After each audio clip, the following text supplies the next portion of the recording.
Good morning, good afternoon, and good evening, everyone. I'm Danny Smith, Executive Vice President and co-owner of Color ID.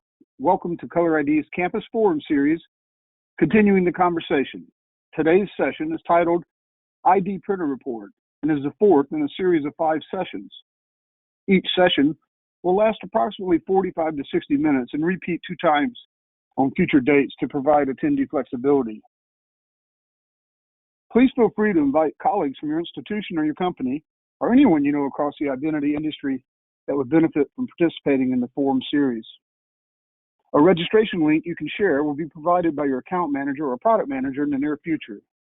We continue to be pleased to have such a wide range of identity industry attendees joining us today, again from all over the world. So whoever you are, and wherever you may be, we welcome you, all of you, and we hope that you find the investment of your time a great value and encourage you to be interactive in these sessions.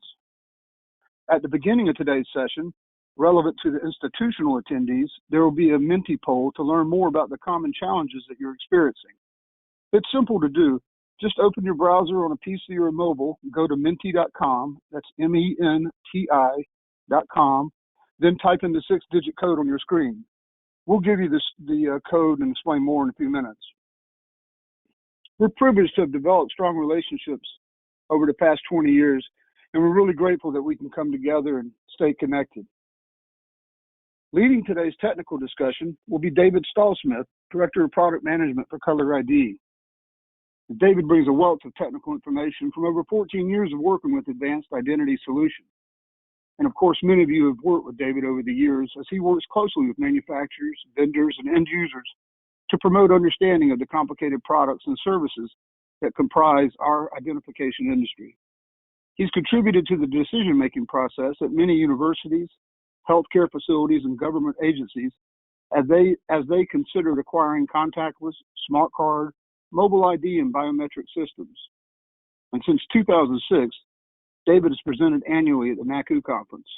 He's also presented at NACUS's annual and leadership conferences, the European and Canadian Campus Card Users Conferences, and full-day identity summits hosted by prominent universities throughout North America. Now, joining David on today's session as moderator is Mark Deegan, Color ID's Corporate Marketing Manager. And in addition to managing Color ID's marketing department for the past 16 years, Mark also juggles the duties of account representative for some of our most strategic partners, both customer and corporate. He's also the project manager for Color ID's banking-related customers. Mark and David's technical knowledge concerning advanced identity solutions is a testament to their commitment to our industry and is also a great example of the value differential that Color ID employees bring to our customer and our corporate partner relationships. Now, a few housekeeping items, we'll get started. We're really encouraging these sessions to be interactive as possible, so please utilize the question box to submit your questions. And depending on your question, we may answer in real time or wait till the conclusion during the Q&A period. In addition to asking questions, there will be live polls throughout the presentation. So please be sure to participate in those, and please be as promptly as possible. Also note that Color ID's entire team, higher education team, is listening in today, and they wanted me to let you know that they're here for any follow-up discussions or questions. Just call or shoot your account manager an email. And also a reminder, everyone that completes the 5-session forum will receive a certificate of completion and also a Color ID swag bag filled with some nice items. Color ID has the ability to confirm everyone's attendance, so you don't have to do anything in regards to that. However, each session requires separate registration, so make sure you're registered for the future sessions. Thanks again. Thank you for your time and for keeping us connected while we're apart. Now I'm going to turn it over to David and Mark to get started. David? Thanks, Danny, and good day, everyone.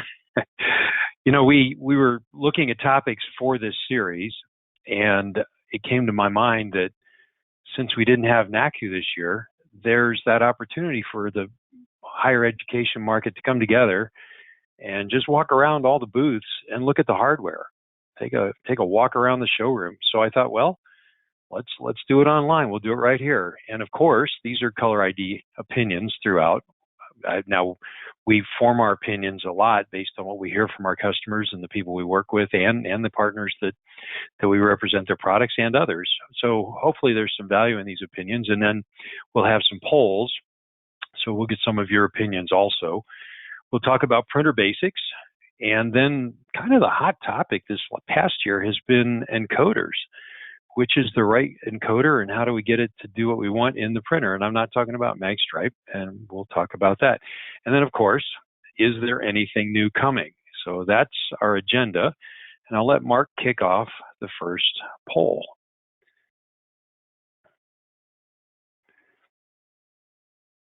Thanks, Dave. So the first thing that we're going to kick off is the Menti wordplay. So if everyone could go to menti.com, plug in the code 624067, and just answer the question that David has posted here. My ID printers are like, you plug it in there.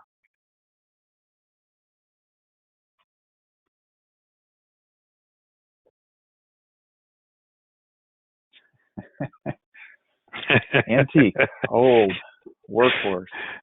Turtles, slow and steady. Dinosaurs. A cat? Did someone say a cat?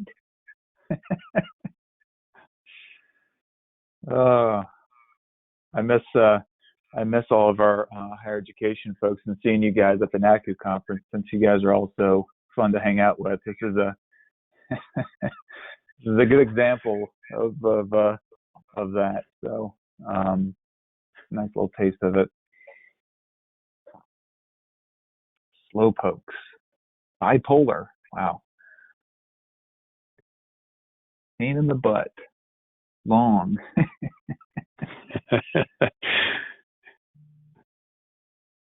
This is good.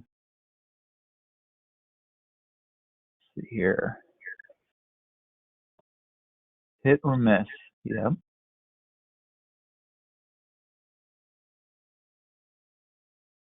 Humidity dependent. Wow. Plug-in only. Easily broken. Oh, someone said durable. High tech. Okay. There we go. We're getting there.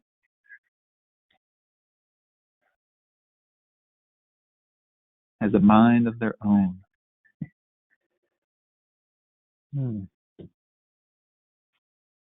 That's awesome.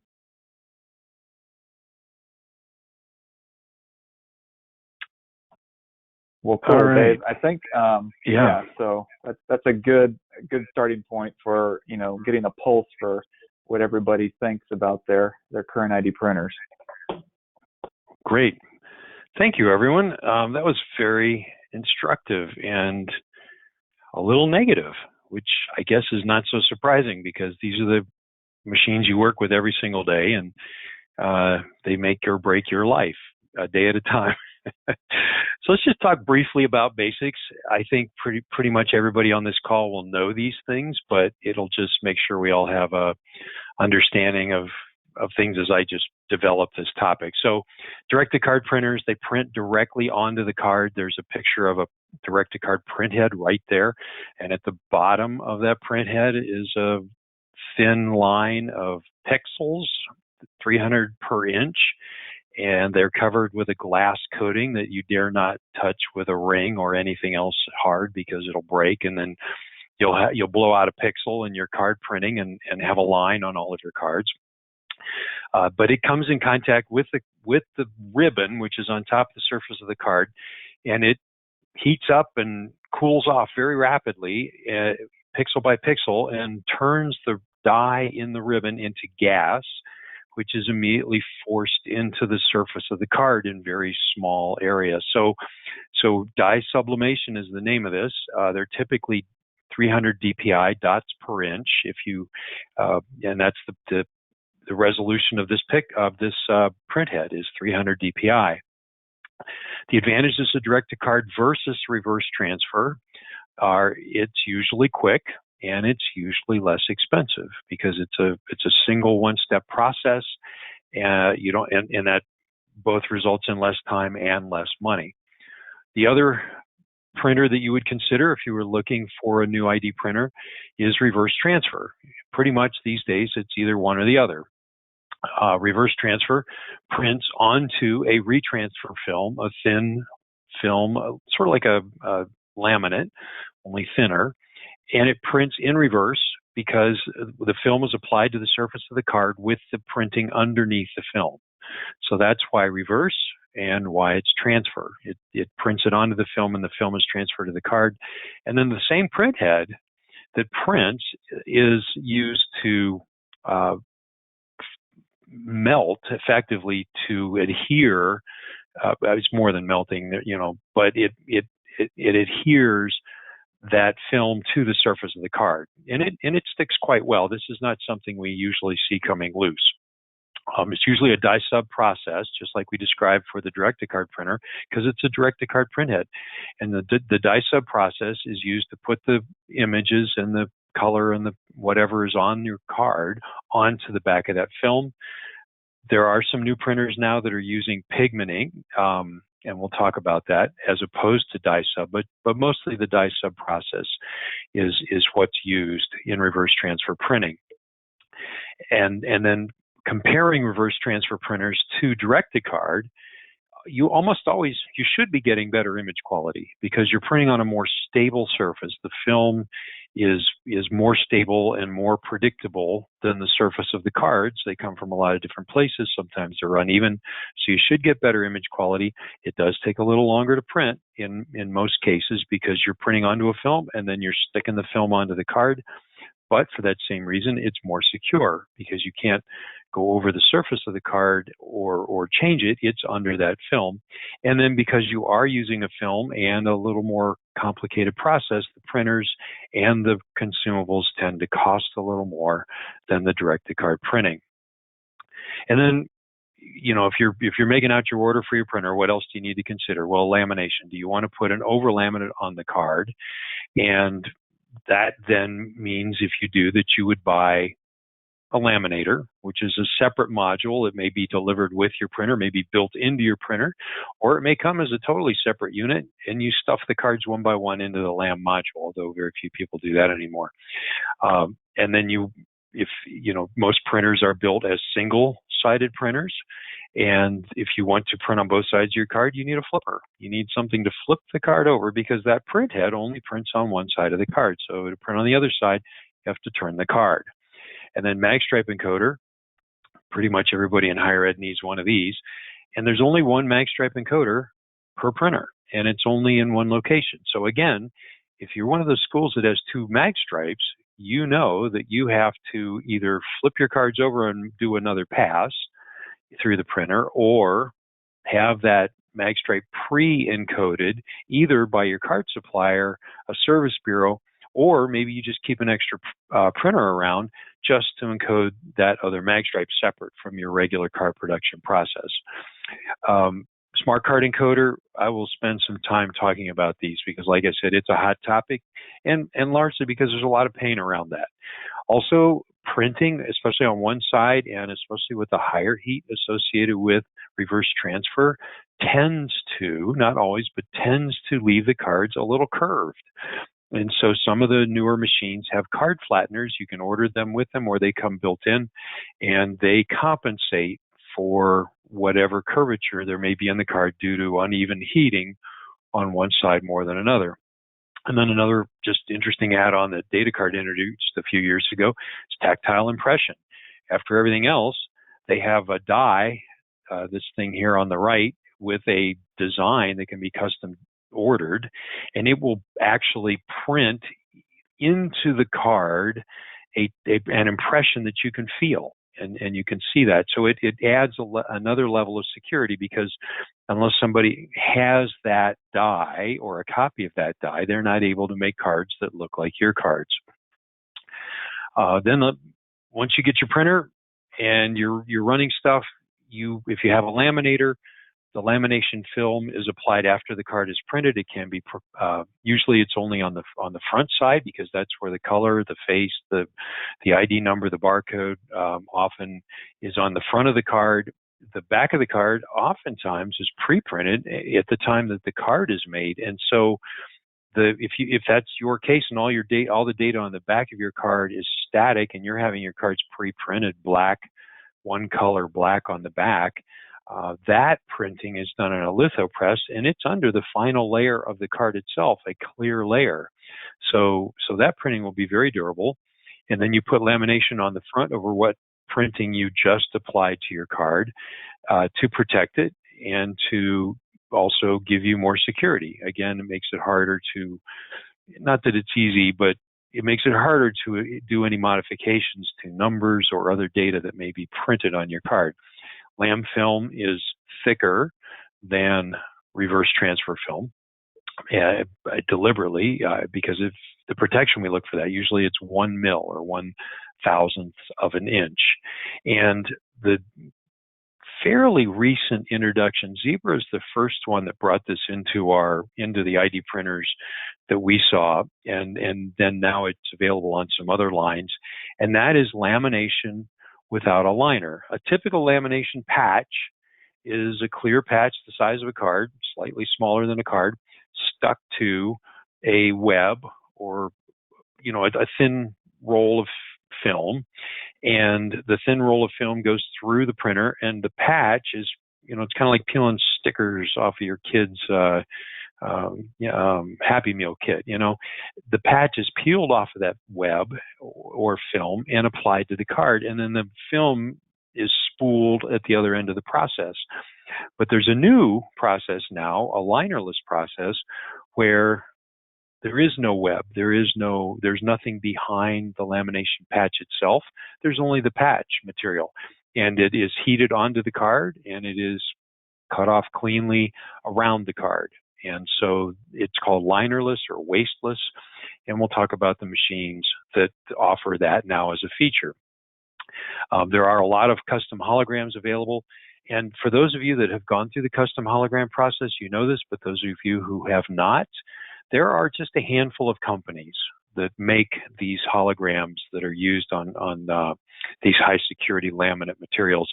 And I've heard it can take 24 hours for the lasers to cut the die that's used to put a custom hologram into each film image. So it's a long process to make the die. Once the die is made, that's your die. It may have your logo or a custom shape or security feature that you've asked for. And here's just a quick list from one of the manufacturers that offer this. But if you look from printer manufacturer to a different printer manufacturer to another printer manufacturer, a lot of times these lists of effects look the same. And the reason is because they're all going to one or two of these international companies that actually make the film. So just a small number of providers of the film, they make the dies. When the fees are high, it's not because HID or DATACARD wants. I mean, they have to. They have to pay the film die and the processor for the overlaminate. They have to pay them, and then we all pay all the way up the chain. So there are a handful of companies that do that. They're not actually made by the companies that make the printers. So here's a two-part poll question. I'll let Mark handle this, but I couldn't get enough questions into one round. So here you go. Exactly. So what we're going to do is we're going to do a two-part question. I'm going to launch the first portion of this question. If you don't see what model you're using, hold off maybe until part two. So we have a couple options, ENTRUST, DATACARD, HID Fargo, Zebra, and if you don't see any of those models, I'm going to close this and open up a second poll immediately.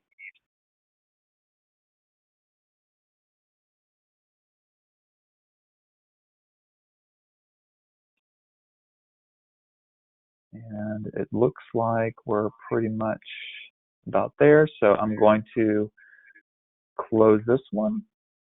I'm going to share it. So right off the top, we have kind of a tie, 35% ENTRUST DATACARD. That could be the DirectorCard 460, the 360, or the old school SP 75 plus, tied with other. So we'll do another poll right away.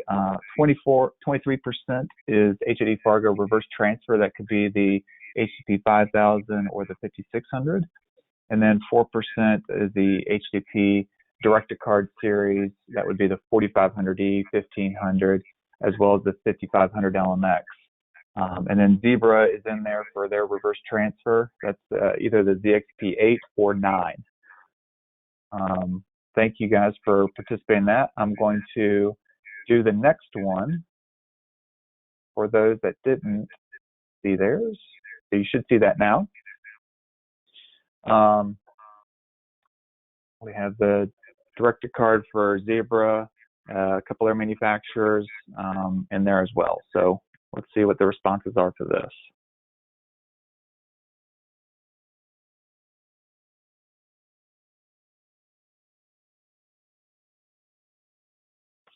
All right, I think that's going to be it.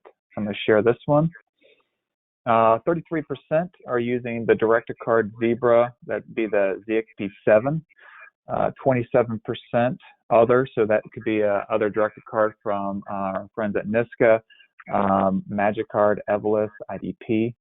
There's 27% other reverse transfer. That could also be NISCA, MAGICARD, JVC, and then 13% reverse transfer utilizing Matica.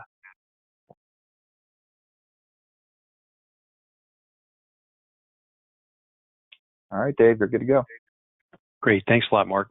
And that was interesting. As I was putting this together, I thought, oh, I'll just create a second poll question. And then I noticed that, of course, the percents reset.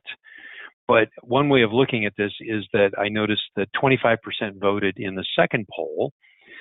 So that means compared to so that's a 3-to-1 ratio, probably of first poll to second poll. So, just in case, it's not like 33, obviously not 33% of everybody listening has a ZXP7, just that, good sized portion of people in the second group had that. So anyway, just trying to work with the tools we have and get an idea of what everybody's doing. But the thing that's interesting is that we're seeing a wide range of printers out there. I mean, we know DATACARD is out there, and that leads me to my next slide. Back in the 1950s, there was a famous quote, kind of a misquote actually. The president of GM was in a congressional hearing, and everybody quoted him as saying, well, what's good for GM is good for the country. It's not exactly what he said, but you could pretty much paraphrase that, because what's been good for DATACARD has been good for the higher ed market. They've been just so thick for the last 20 years, the software, the printers. And, right through this printer here, the SD460 and the 360, if you take the laminator off of it, the 260 if you need a, simpler printer, because you came from the SP75, which is what everybody had since about 2007. And it was just the way it was, Seaboard said, Transact, Blackboard said, we support DATACARD. Everybody got DATACARD software. They got DATACARD printers, good or bad. But there were a lot of these out there, and that was just sort of the industry standard.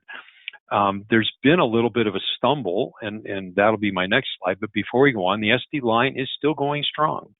We occasionally hear a rumor of, well, DATACARD's going to introduce a new printer. Okay, well, we haven't seen that yet in DATACARD. This one works, and you can either buy an SD, which is blue and gray, or you can buy a CD, which is kind of gray and gray, or black and gray, and they're pretty much the same printers. I mean, functionally, at one point, and I don't know if it's still the case, they had actually tweaked the driver to speed up the CD a little bit more, since the dealers were tending to kind of sell that at a much higher price. But mechanically, they're the same printer, so there's no difference there.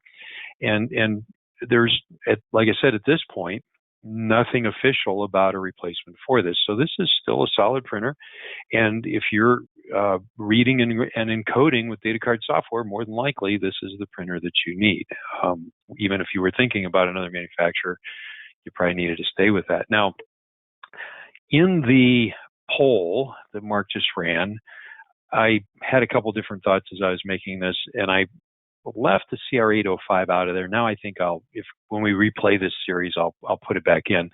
But the CR805 is a bit of a controversial printer. It it has a great promise because it uses pigment ink, which is different than dye sub. And here's a picture from DATACARD. You see on the upper right in the diagram there how the dye sub actually goes into the surface of the card, and that's the gas transfer process I was describing. Pigment actually sits on the surface of the card, and DATACARD claims, and I don't doubt it, that it is more durable. It is a harder ink. It is a technology that they use in their large central issuance printers. So they brought that over to the desktop, and it sounded like it was going to be great. And if you saw the early samples of cards, they looked great too. So the CR805 is seen as the logical upgrade from the SP or SD series. I mean, if you're going to get a new DATACARD printer, this is the one you would probably be looking at, which brings us to our next poll. Thanks, Dave. So the next poll question is going to be, if you have a CR805, what's your personal experience with it?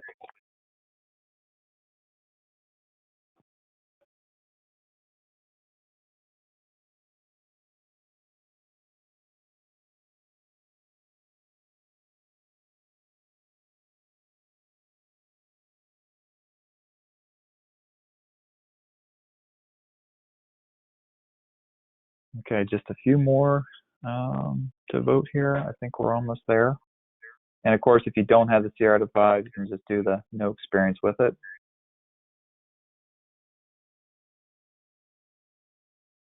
Okay, I'll close this. I'm going to share it. So not a lot of response interaction on this one. 3%, we're still working on it. Mass majority of the group here today, no experience with that unit. Okay, that's very interesting, Mark. Thank you. The reason that I brought this printer out, like I said, it has been a little bit, there's been a lot of discussion around it. And these 4 answers here, 1, 2, 3, 4, 5 answers, are all things that we have heard from schools that have tried it. We have some customers that love it. We have several customers that are still working with it. We have customers that sent them back. So these are real world comments about this printer. And this is one quite competent card office person that we work with. I was talking to Joe Wright, who's head of our technical service group. And I said, Joe, tell me about the CR805. And he said, well, let me just share this email with you. Okay. So I looked at the email. I pulled out essentially the guts of it. This card office, I think they have 2 or 3 CR805s. They've had them for about a year now, a year and a half. So there's a lot of maintenance. They're running the sticky cards. Every time they change a ribbon, they run a sticky and alcohol. I mean, this is what ENTRUST DATACARD told them they needed to do. And the reason that it came to this is because they were having a lot of trouble. And we've heard about trouble with the network and True Credential and those things because there's some tricky and ambitious projects there in the way that the software and the technical side has been. But here, we're just talking about printing cards. And how do the cards go through the hopper? You have to fan the cards before you put them in the hopper. That's not bad. But you can only fill the hopper a third of the way. If you go beyond that, you're going to have trouble. It won't feed. And then when you fill the hopper, make sure you put the card at the bottom exactly right, or that card and every card after it will jam. So these are just funny little details around DATACARD's approach to this printer. And we know they have sent technicians on site to some schools that have bought this and actually put somebody there for a couple of days to try to fix some of these things. So it has great promise, but so far it's still a little bit early stages for whatever they were trying to do there, and there are some challenges. So just making you aware of that. Not here to throw rocks at something. We'd like it to work. It looks like it would be cool. So let's jump beyond that to encoding. If you have an ENTRUST DATACARD printer and you are encoding, or you're thinking about encoding or reading cards in the printer, then you need to know that there are two kinds of encoders available these days, and I'm talking. This is not MagStripe. MagStripe is always handled by Windows, so we don't think about MagStripe. That's just part of the print job. But as soon as you go to the contactless chip, you're going to have to do something extra with it. So, in this case, if you have a single wire encoder, that single wire is the Ethernet that the printer cable. It's the printer cable, and the data is traveling over that. True Credential supports a single wire connection to a printer, which is kind of cool. If you don't have that, if you don't have that kind of reader, or you're not using True Credential or something, then you get the dual wire, which is the more traditional approach, where the first is the printer cable, which can be USB or Ethernet, and then the second, which connects just directly to the reader, is USB. And the reason for that is because most of these encoder boards that are going in the printers, their heritage is they were desktop readers. They were made to stick a smart card in on a reader or on at a computer to log you in or do other things with. So it's a USB is kind of the basis for most of these boards. Now there are some new ones coming out with network capability, so that I have to have a little network card in there. So it's changing, but that's the reason why there's still so many USB readers. You have to get the encoder part number right for your printer and your software. This is crucial. If you have a fully integrated solution from Seaboard or Transact or one of those companies that has done the full integration of whatever the software is, then you need to find out from them which encoder in which printer do they support. And then Transact is just a single, they have figured it out. And if you are in a Transact school and you want to get a DATACARD printer with an encoder, they have an encoder. There's just one that they support, and so they kind of keep it simple that way. It works with their system. So all of that sort of brings, and especially this Area 5, but also some concerns around True Credential in one of our previous sessions.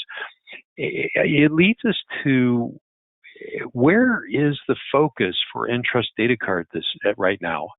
10 years ago, they were very serious about their desktop product. They had a great network of small regional dealers across the country. A lot of those, things have just changed dramatically in their business model to the point that I think it kind of feels to us like perhaps they're losing a little focus at the corporate level. And no small part of that would be through the acquisitions and the products and services that they offer to the financial and to government markets. This MX9100 is a beast of a printer, collator, fulfillment. You put a photo and a name in one end, and you have a fully ready to go card in an envelope ready to mail at the other end. I mean, it's kind of cool, but it's a long way from desktop. And so we've just, our feeling is we're just kind of wondering, is DATACARD putting less resources toward the desktop environment, which is what the higher ed market is using. You're using desktop solutions, the printer connected to a desktop PC. So that's just a question for us about ENTRUST DATACARD. Moving on to the next one, HID Fargo. They have not kind of lost this focus. If anything, it feels like Fargo, that portion of HID that makes printers has gotten stronger and more focused in a way. So, they're only a few miles down the road from ENTRUST DATACARD. They're both sitting up there out in the suburbs of Minneapolis. And, maybe HID is looking over their shoulder going, opportunity. One lets up a little bit, we're going to pick up the slack. So the DTC 4500, jumping right into their printer line, 4500E has been around for quite a while, 7 years, and has gone through a number of different updates. It's a solid printer. And one thing that a lot of card offices like about it is it's pretty quiet, but more than anything else, it has a small footprint. So this is the dual side module with the lamb. The lamb sits on top. So if you have more height than counter space, then you might want to consider this printer. It's pretty convenient in that way. And being direct to card, it's pretty quick. If you want to spend a little less and you can live with a little less feature like no LED screen or LCD or whatever the viewing screen is, the 1500 is under the same laminator. Notice that they're very similar in appearance, just a little less expensive, a few less features. A few years ago, HID introduced a printer that was a throwback. It was kind of the, like the Mustang or Thunderbird revival of what had been an extremely popular printer back in the early 2000s, the 550, the 500, the 525, the 550. And, they were made from metal. They lasted forever. I think our service bureau still has a couple of them around. Those guys still, if you walk back there and you say 550, oh man, I love that printer. So HID had this idea, let's just make something like that, only modern version. So now it's pretty big footprint. And the reason is because it's a dual-sided printer with integrated, built-in, all-one chassis, dual-sided LAM. Now, you don't have to use both LAM, but it's in there. So it's all one piece, and it is pretty quick, and it does some cool stuff. It has the wasteless LAM that I was describing. So this is HID's introduction of that product that Zebra first introduced years ago, and it has been pretty good overall. And so some schools have bought this thinking, oh yeah, it's going to be fast, wasteless LAM, awesome. And then they haven't, it's just one of those things where we have some customers that love it, and we have some customers that have not been so happy with it. So I'm not sure what, in terms of recommendations, how to analyze your own situation and decide which of those customers you would be. But it's an innovative product. They tried to do something, kind of a throwback, and yet with a very forward look. The other thing that's pretty cool is the ion technology for the LAM unit is a very rapid heating mechanism, which, as everyone knows, it has laminators. It's the laminator that takes several minutes to warm up before you can print a card. So a student comes in, the printer's been down for 10 minutes. Student comes in, you have to print a card. Everybody has to stand around for 3 or 4 minutes until the printer warms up enough that it can apply the lamination. The directed card printing itself doesn't need to warm up, but the laminator does. So the ion technology built into this and one of the other printers coming up is much faster. So now it's making the cards are coming out much sooner. In reverse transfer, HID introduced the HDP 5000 a long time ago, well over a decade ago, and it was the first significant. Well, they had already been at it. They had the 600, they had the 800. They had some enormous, crazy machines that looked like tanks. When they came out with the 5000, they actually came out with a pretty good product because they'd already taken a few shots at it of reverse transfer. So the 5000 came out and stayed out. And then they've continued to improve it. And there's no intention to take this product off the market. So if you're looking for a really solid and well-supported, because it's been around long enough now, the software, the encoders, this is a very versatile machine. It's not incredibly fast, but it's not painfully slow, and it's very reliable. Now, obviously, based on our word cloud at the beginning, I'm sure we have some people that say it's not so reliable. I know. But in terms of reverse transfer and by comparison, it's still pretty reliable. The HDP 5600 was introduced a couple years ago because HID wanted to bring out a 600 DPI printer, and that was the 5600, but it has now been declared end of life. So it's supported, it is out there, but if you wanted to buy another, and you might even be, I don't know if you can still buy 5600s, but essentially it was a 5000 with 600 DPI. So HID has taken that off of their list and replaced it with the HDP 6600, which just came out 6-8 months ago, and the laminating unit just arrived a couple months ago. It also has wasteless lamination like the 5500, so there's no film left over after you apply your LAM. It has the ion technology for heating up very rapidly, both for the reverse transfer and for the lamination. The image quality is excellent. It's a very high image quality. It's 600 DPI, and it looks better than the 600 DPI from the 5600. If it can move along pretty quickly because it simultaneously prints and applies the retransfer film. So now they've got a process. The footprint is a little bit bigger, but now the card is you can have 2 cards in there getting worked on at the same time, whereas in previous versions like the 5000, it was 1 card at a time. A word about HID inline encoders, and the point here is that, like I just heard yesterday in a webinar I attended, this is a bit of an eye chart. Yes, this is a bit of an eye chart, and the point is I don't want you to look at it too long. There are two things to note here. HID has in their newer printers an encoder and a programmer in the 6600, by the way. And it's confusing because even right here, I just copied their language. The iClass SC encoder is called the programmer. And the 5127 CK Mini in the price list is called the encoder. So you have to really be careful when you're ordering these things that you get it right. First of all, make sure you know which software, which device is supported by your software. And then the CK Mini is essentially a read device for HID credentials.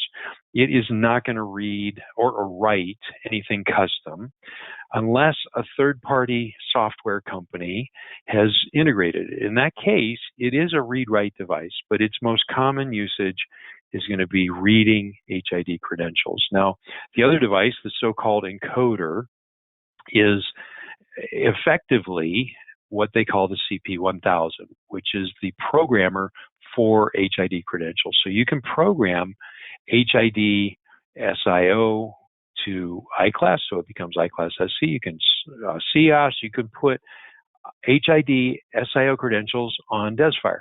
You just can't do anything custom on MyFair DesFire with this encoder. It's primarily made for HID credentials. So that is that slide. Moving right along to Zebra. Zebra has ZXP, the product line they introduced years ago, ZXP, and then it was 7 was DATACARD, and then ZXP 8 was their first reverse transfer printer, and then now it's the ZXP 9 is the newest version of the ZXP 8. So ZXP isn't telling you whether it's DATACARD or reverse transfer. It's just telling you it's an older, not real old, but it's one of the Zebra printers that have been around for a while. The new line is ZC, part numbers ZC300, ZC100, ZC350. So the ZXP7 has actually gained pretty good traction in the higher ed market. It is a giant footprint, as you can see here. It is a card printer, a flipper, and a LAM unit, and it also uses the linerless LAM. The Zebra was the first to bring that to the ID card printers. It is fast, and it has really big hoppers. So it is popular for that reason. And if you have the room in your office for this printer. If you are loving Zebra and you want reverse transfer, the 9 is, we understand it's pretty good. The ZXP8 came out, I don't know, 6-7 years ago, and it had a lot of trouble early on, and they got most of it fixed. It was very innovative. They wrap the transfer film on both sides of the card, and they print the card in landscape, not in portrait. So the print head is wider, and it takes less time to go across the narrow end of the card. So there are a lot of innovative features here, but they just had some problems getting it worked out. One of the biggest problems was flashing, where the reverse transfer film would break off the edge of the card after it was printed and then get stuck in the LAM film, and then you'd have like shards of transfer film sticking out from the edge of your card. So I think our understanding is that's pretty well worked out. The biggest reason the ZXP9 is not getting a lot of traction right now is because contactless encoding and reading is not very well supported for this printer in the software products that the higher ed market is using. So it's there. It's a nice printer. It has LAM, linerless LAM also. A lot of good things about it. It's just it's not very high on the list of printers that people are looking for these days. A real winner at Color ID is the ZC350. I've mentioned this before, I think in remote home office. I said if you need to do some printing at home and you need to buy a printer to do it and you don't need LAM, you don't have a lot of space, this is the printer. It's small, it's fast, it's simple, and our tech people love it. I mean, it is like Maytag. They do not get calls. So the thing that happened here is that Zebra bought Motorola, which is Motorola was a big gangling company. They bought the communications division, and evidently engineers and product people from that are the ones that came in. So they had a whole new team that designed the ZC series. So no lamb, but a very nice dual-sided printer, and it has some pretty cool features in terms of ribbons. You can get resin black, you can get dye sub black in a ribbon only, not colors, just for printing black with dye sub. Pearlescent, you can put silver underneath the printing, and then all those silver, gold, blue monochrome. So if you have some kind of funky, interesting, creative project and you need to print cards out of the ordinary, the ZC350 might be something to look at. So reading and encoding. And we have a poll question. Thanks, Dave. All right, so what we're going to do is launch this one. Do you read or encode contactless cards in your printers? Select one of these guys and we'll keep it moving.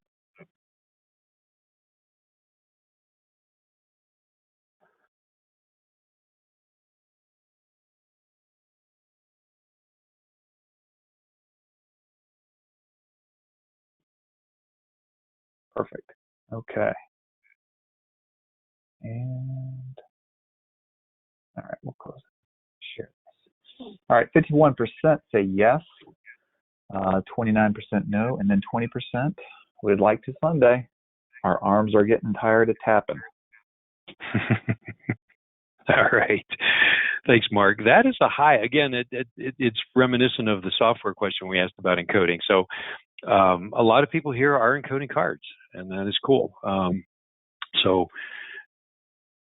if you have, here's kind of the breakdown of software and reading and encoding. Remember, I keep saying it over and over again, make sure you get things lined up. So of these three products that are primarily used in the university market, Card Exchange, True Credential, and Assure ID, software has to directly support the reader encoder. It requires separate development to do so, and Windows does not help with that. If you wish that your software supported a particular encoder, they can do that sometimes because, you know, the software and the encoders have SDKs and ways of connecting, but it might take a good-sized project for the software company to pull somebody off and put them on this for a week or two or several in order to make your custom application happen with a particular encoder. So it's something that just is, you know, years ago, 10 years ago, folks were saying in a lot of different markets, not just higher ed, we want to encode our own cards. What can we do? And usually the answer is, well, it's kind of hard. You can't change your printers. You know, there's nothing really that'll work with those printers. Or here's something that could work, but it's not going to do exactly. You know, I mean, it was just a lot of limitations because the development has not been ongoing. So hats off to those companies that have figured out ways to make it happen for a particular market, and that's great. So one thing, though, in the interim that has been really helpful for folks is that RF Ideas makes these keystroking readers, and I'm sure most everybody on this call knows about them, where you can tap a card and it will keystroke the card data from that card into whatever field the cursor is blinking. It's keystroke data. And we at Color ID have stuffed lots of RF Ideas readers into DATACARD and other printers to capture card data as it goes through the printer, because it's a keystroke. So if you can get a hold of that somehow as it comes out of that cord from the RF Ideas reader, you can get some data there. So that's worked pretty well, but it is not working as well as it used to because the software and the printers are getting more sophisticated. So, you know, you used to be able to wire up a muffler with some baling wire if something was falling apart. Nowadays, it's not going to work so much. So anyway, that has been a nice workaround in the past. These are the inline encoders that you're likely to have to think about. OmniKey was a German company that HID bought years ago. The 5121 is a contact and contactless reader. The 5127 is the heart of both the encoder and the programmer that we discussed earlier. Dual I is used by DATACARD, ENTRUST DATACARD, in that they make both the dual and single wire boards. Identiv makes boards that go in a number of different printers. ELATEC is coming out, or is becoming, they're German, and again, another German company, and they're making good inroads into the U.S. market and have some very innovative products. And then RFID, as I already mentioned. There are other companies too, but these are the boards that find their ways into most ID printers these days. As far as what the integrators are doing, Transact has a turnkey solution. You order it, they install it. Pretty much, it's plug and play. They tell you, here's what you need, you get it. It's if you get the full Transact solution, it's True Credential and ENTRUST DATACARD printers with Transact provision ENTRUST DATACARD encoder. So that means Transact has put their encryption keys into that encoder in the printer, and for security and other reasons, but it works. It works well. Seaboard has integrations with True Credential and HID Fargo Connect that support both reading and encoding. Their preference, if it's a pre-programmed card, is to capture the card's serial number inline while that card is going through the printer, and then look up the pre-programmed data in a table to which the card data has been uploaded in advance. Atrium often is using Card Exchange. They also use other software products. They support card serial number and lookup like Seaboard does. And TouchNet is, they have a one-card solution, and they support DesFire reading and encoding. I'm not quite sure where they are with that. I haven't talked to them for a few months, but they're involved in that too. And then I heard a funny story. This came up just yesterday. We were approached by an Asian company, and they're making a direct or a reverse transfer printer. It's a company that makes other kinds of printers for entirely different markets, not ID printers. They decided to make an ID printer, and it's a reverse transfer, and it's a nice looking machine. It runs well, but they don't have a magstripe reader for it. And they explained that based on their experience in Asia, there's just no future in magstripes. Nobody wants them. Nobody needs them. I had to think about that and realize that probably in the 1990s, when magstripes were becoming the identity tech of choice in North America, Asia probably wasn't doing a lot with magstripe cards. So by the time Asia got around to identity technology, they were either contactless or they jumped right to phones. So our legacy infrastructure of magstripe encoders and readers, in a way, is holding us back because it's there and it works. And it means that we have to migrate from something that still works well enough rather than start from scratch from something that isn't there at all. So we're going to have magstripes for a while. Just kind of interesting how different parts of the world in their development are viewing some of the technologies that we're working with. Just a few other brands to wrap up, just so you're caught up on what's going on with printers. JVC for 20 years has been making a printer. You probably recognize this picture of the latest version of it. Kanematsu, the parent company of Niska, just recently bought JVC, and the Niska Swift Pro is shown there on the right, looking startlingly like the MAGICARD Prima and the DATACARD 200. Canon also makes a reverse transfer printer, and it does a nice job, and it has a laminating module also, and Evolus rebrands that as the Avancia.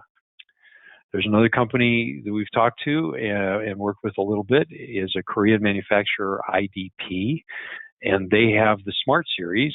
Their latest product is the Smart 70. It has towering hoppers and a modular approach that kind of looks like a old beach boombox. It's kind of cool. So that's out there, and we'll see how that goes. But like I said, we're talking to them. MAGICARD has made good printers a lot of times with solid steel chassis when other printers had gone all plastic in the UK. So they had a lot of advantages. They came out with a reverse transfer printer about 4 years ago called the Helix. It didn't do very well. They pulled it back, and now they've reintroduced it. So we don't know much about this printer, and MAGICARD has sort of lost contact with North America. So we're not hearing a lot about them. In case you were wondering what's going on in large formats, because we do get requests from schools, hey, what do you have to make credentials for sporting events? Because someday they're going to be sports again, and someday people are going to go to concerts again. And so you're going to need credentials, and they often want to be bigger than CR80 cards. And so Zebra makes the ZC10L 300 DPI. It prints the full width of the card. It's not like previous versions that are printed just a CR80 size. It's a full width print head, 5.5 by 3.5 inches, and it'll spit out nearly 200 cards an hour, full color, one side. So pretty good printer, and it's pretty durable, which is not something we can say for the Niska Swift Color. This printer's been out 7 or 8 years, and it's startling, blindingly fast. When you watch a big credential come flying out of this thing every second or second and a half in full color, you can't believe your eyes, because we're all used to, the 20 or 50 seconds it takes to print a card in a regular printer. This thing just spits them out like, like Cheerios coming out of a baby's mouth. So it's just amazing how fast it is. But the problem is it's also incredibly fragile, and it's inkjet, so very different technology. And they got it this far. If you have to move it, or you have a really full saturated pass, then it's probably not going to do very well for you. But it is pretty cool to watch. So having gotten through all that, what are we left with? Manufacturer by manufacturer, just again, color ID opinions. ENTRUST DATACARD desktop line, which they call physical access, by the way. It just feels like their focus is drifting a little bit. HID, on the other hand, is very focused and developing new products. Zebra, new development blood from the Motorola acquisition, has brought out the ZC line, which are very nice little printers. The Niska acquisition of JVC, a printer that has been rebranded and sold all around the world in lettering in every language on the face of the planet nearly. We'll see where it goes under Niska. And then Evolus always had an international focus. They're trying to build in North America. They control the low end of the market. They claim to be the largest number of units sold around the world, but mostly they're pretty simple printers. And then MAGICARD, we're not quite sure what's up with them. And just a reminder, MagStripe or encoding, MagStripe is always supported by Windows. Getting the right reader and encoder for contactless encoding requires more detail than ever. And you have to get confirmation from your software developer or the integration partner on the correct inline reader model for your printer. Sometimes you can't even trust the PDFs, but there are some people out there who have done the testing and they know what's going to work. So if you're undertaking a new project, just keep asking questions. In the future, incremental improvements continue, as we have seen, and I think they will continue. Even though, you get something like the wasteless lamp from Zebra, and then HID, and then you get the ion quick heating technology from HID. Those are perhaps larger jumps than incremental, but in the end, it's still a printer. It's a reverse transfer. They're making, it's not just the same thing better. There's some new processes there. Reverse transfer is becoming more widely offered and working better, but I don't think it'll ever completely replace direct-to-card. Laser units are really interesting, but they're still brutally expensive, tens and tens of thousands of dollars. They do cool stuff, but so far they're just not affordable for the kind of way printing that happens in a card office. And encoding support will continue to improve, which is largely the software companies. And then just seeing that inkjet printing by the Swift Color printer is very impressive, and it makes you wonder what's going to happen there. Is there a technology there that may jump? So having said all that, takes us right to the questions. Thanks, Dave. So we've got a couple of questions queued up here from our attendees. So let me just get back to the ones at the beginning. Okay, so in regards to lamination, well, not lamination, direct-to-card printing and reverse transfer printing, is there a heat difference between those two print methods? Yeah, there definitely is. The reverse transfer has a substantially higher heat going into the card than the direct-to-card. As you right, bond yeah. Yeah, the reverse transfer, I think it's well over 200 degrees Celsius, whereas a print head is hovering somewhere around 150 to 170, dependent on what type of, pressure and adjustments you've done after factory setting. So it's substantially hotter. Yeah, which means you need to use composite cards to withstand the heat and resist the warping of the cards, and also why reverse transfer machines are more likely to have a flattener in them. Exactly. Another question, this might be a little bit of confusion here. So attendee is asking, is the new laminate process he described, I believe he's referencing the linerless process, considered either better or more durable than reverse transfer? So when we're talking about lamination, a reverse transfer printer can also have lamination. It can have a linerless lamination just like a DATACARD printer can. So if we just take the reverse transfer component out of that question and we just ask the question, is the new linerless laminate process better? In our eyes, I would say that it is something that is something that we do like to see, just because you're no longer using a smaller patch that placed on, you're trying to throw that patch directly into the center of the card. You have edges on all four sides that aren't going to be protected. Whereas with the newer style linerless lamination, it's going to be closer to the edge, almost to the edge. And then at the end of that lamination roll, all you're going to have left is a core. There's not going to be all of this extra, film that you're paying for that you aren't using. So hopefully that makes sense there. Yeah, that's good. Another question. Do we have any type of data analysis on, the life cycle cost of printers? Not including the card stock, but if we were to look at the life cycle of a printer, do we have any data on that we could share? I don't have anything right now. We do have information that could be mined. It would be a project, not necessarily. It's a good question, and although it's going to vary from printer to printer, the cost, the price of the printer itself. Do you include the price of the supplies, and then supplies vary? What numbers do you use for pricing? So it's a little bit of a challenge. You'd have to do some compensation in your calculation, but so it could be done. But no, we don't have that right now. I think most people in the higher ed market have a pretty good feel for how long a printer should last. You figured that out. So assuming that they're lasting, 4 to 7 years, you could kind of do your math on the price of the printer itself. Whatever your experience is, how many cards you print, and that's going to vary from customer to customer too. So, but I don't have any hard data to share right here. Sorry.